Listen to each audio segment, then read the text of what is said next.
Et si on visitait Paris autrement, la capitale, comme vous ne l'avez jamais vu, à travers des visites guidées 2.0, une façon connectée de découvrir des trésors méconnus et des lieux confidentiels loin des circuits traditionnels. Nargis El Asraoui et Morgane Bonnat. La Tour Eiffel, les quais de Seine, le Louvre, les touristes se bousculent pour visiter les lieux incontournables de la capitale.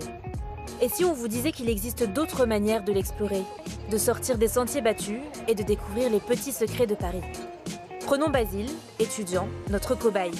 On lui fait tester, pour vous, un jeu de piste connecté. Monarque idéal, amateur de plaisir, mais soucieux avant tout des affaires de l'État. Qui suis-je? Eh ben, c'est une bonne question. La clé, bien ouvrir les yeux et faire appel à sa logique. Un exercice pas toujours facile. Napoléon. Bien sûr, ce n'est pas ça. Du coup, il va falloir qu'on se déplace. Si ce parcours est gratuit, l'application propose des versions payantes et plus complexes. Bah, il y a bien 6 femmes et hommes qui me regardent, là, je suis pas faux. Il y en a d'autres. C'est ça, c'est le numéro 26 dont parlait l'application. Et voilà, bravo, on peut continuer. Après 1 heure d'énigmes et de découvertes dans le berceau de Paris, c'est l'heure du verdict pour notre testeur.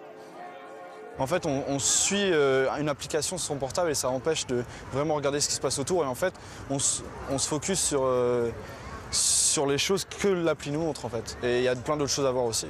Alors, est-ce que vous avez une idée de quoi on va parler? Moins friand de nouvelles technologies, laissez tomber le téléphone et suivez la guide. Pas question ici de faire le tour des lieux touristiques de Paris.